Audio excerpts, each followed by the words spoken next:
All right, y'all, last weekend to get entered, we're giving away our 1987 Buick Grand National. This thing is bad to the bone, bunch of upgrades. It can be yours. lsnasty.com, 3 times entries, so every $1 you spend will get you 3 entries to win this thing. You guys can't win it unless you're entered.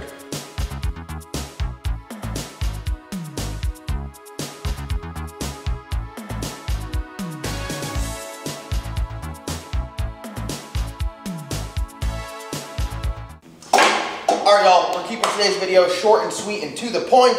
We got some big updates on Hank. It's about ready to go to the chassis shop. We are very excited to be getting this build underway. This thing is going to change course very quickly for you guys. We're going from street car that we did ride-alongs with to race car that we're going to stuff people in and scare the shit out of them.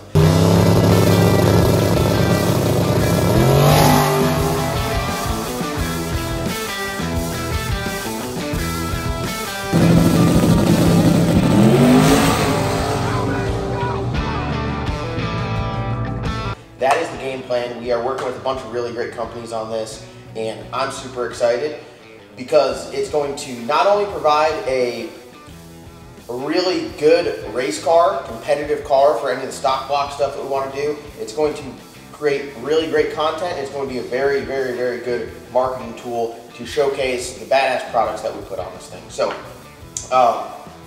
going forward, I don't know how much I've told you guys what we're doing with this thing. We are going to 4-link it, so it's going to have the same style suspension as the Black Sheep, as Slick Rick, as the S10 in this. They're all going to be identical. We're going to be running the QA1 mod shop in the rear like always, and it's got an AFCO strut up front. Pretty much how every single car in here is set up. QA1 rear, AFCO or Menser strut up front, and that just seems to work really well with us, so we're going to stick to what we know. There are some changes that we're going to be making up here. Move this battery out of the way. If you notice, this K-member here, it has motor mounts. This is a LS swap K-member. I'm not sure exactly what brand. It works really well.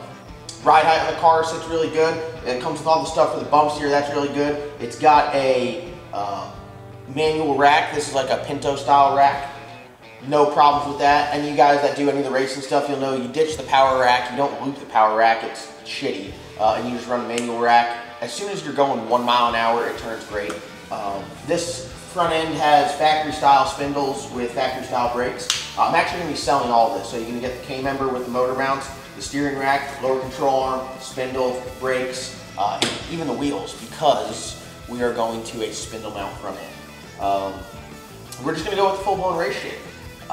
Main reason being is I want the car to sit really nice, and I want it to perform really good, and I want it to look really good. So one thing that you do when you go from like the street style stuff to the race style stuff is we're going to run a narrower control arm. We're going to bring the front tires in just a little bit. That allows you to get the car down a little bit lower.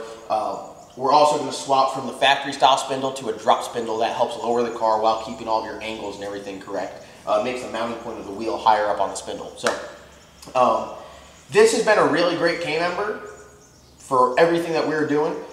Any of your LS swap stuff, anyone with a new edge that wants to do LS swap or needs everything, they can get this entire front end, minus the shocks. The shocks are going to stay with me. But they can get this entire front end. And we're going to go with the same exact front end that we put on the Bad Apple.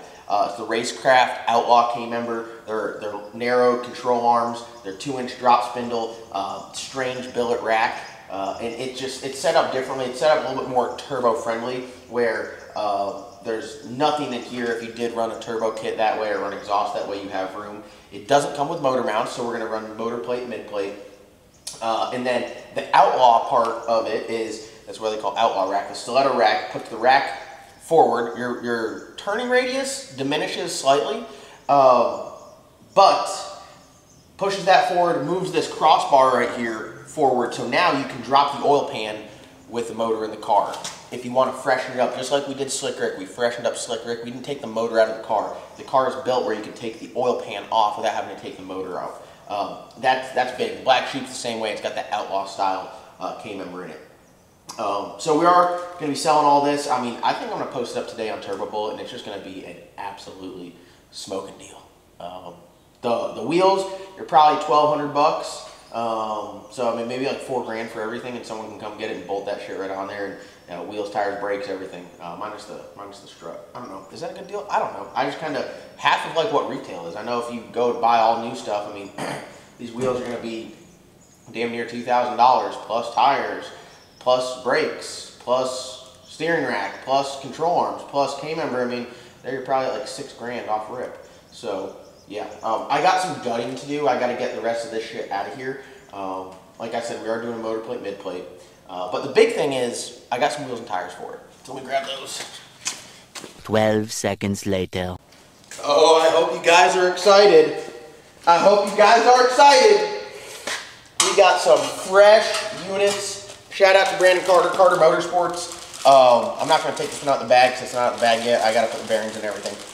Like I mentioned, we're going to go with the spindle mount front end. This is a 15x7 RC comp. Got it from Brandon Carter, Carter Motorsports. If you guys are interested in getting wheels, hit me up. I got a really good deal going on with Brandon. We've been pumping wheels out to many different customers. Also through Nasty Speed and Performance. Go and follow their Facebook page. But I'm really running the RC comps on pretty much everything at this point. They're badass. I like them. They're simple. It's a wheel. It looks good. Spindle mount. You bolt it on there, and you're good to go. The rears, I did something a little bit different, right? So when you four-link a car, especially like this, we're building rear end, doing everything from scratch. You get the wheels that you want with the backspace that you want, and you put the tires on, and you put it in the fender well, and you put them where you want them, right, to have like the right spacing so it sits nice. And then you build your rear end to that width. So historically, I've always run a 15-inch rim, 14-inch wide, with like the standard is like a 3-inch backspace. I did a 12 wide. I just got rid of a set of Sanders. They were 15 by 12, 1-inch backspace, so everything correlates. So even though the rim is a different width, the mounting surface would stay the same. So you can put these different wheels at different widths inside different fenders, and the outside surface is going to be the same distance, because you don't really run into issues with clearance going out. You run into issues with clearance going in. So if it fits a 14 wide, you can fit a 13 wide, and you can fit a 12 wide. This one, I did a 15 by 13 2-inch backspace. I've heard some people say they like the 13 better than the 14. They think it's more forgiving. So we tried it. So this is a 15 by 13 with a 2-inch backspace. That correlates to the 14 with the 3 or the 12 with the 1. And this one here is another RC comp. Looks great. I dig it. They match. Look at the mounting surface is like, damn, like the brake's gonna be hanging out. It's gangster, dude. This shit's gangster. I love it. Very lightweight. Looks great. Again, shout out to Carter Motorsports. If you guys are interested in getting wheels, hit me up. So we're doing polished wheels. We're gonna keep the car gray. We're gonna have it slammed, new front end, 4-link rear, and yeah, I'm excited. I can't wait. We got like a week or two before we take it to the chassis shop, and then we are good to go. They're also like, they're doing like a full back half, not just putting the 4-link in. So it's gonna have bars that go out the back, redo the parachute, put a wing on it. When we get it back, it's going to be one step back from like the Black Sheep chassis. So like the way I rank the chassis, right, if we had to rank them from like worst to best, I wouldn't say worst, I'd say like capable to most capable.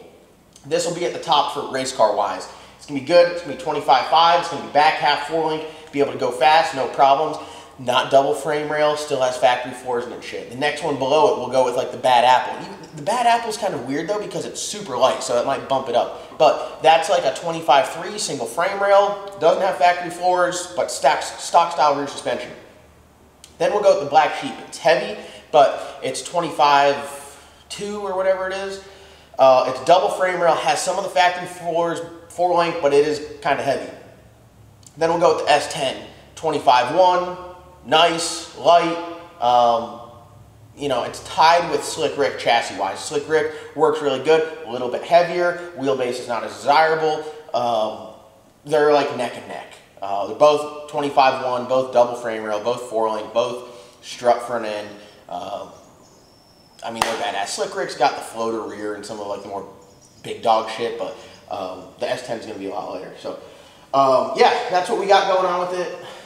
Just Saturday morning video. Just put the camera up and talk to you guys a little bit. We're going to get to gutting this thing out. The goal with this is we're going to do ride-alongs with it too. So if you thought, seeing Phil go a 520 was pretty badass, wait till you see Phil go a 450. He's going to literally lay an egg. He's going to get up, and there's going to be an egg sitting in the seat. So, all right, that's going to wrap it up. Some big updates for Slick Rick. New wheels and tires, 4-link rear, almost ready to go to the chassis shop. Can't wait to do it. We'll see you guys in the next video.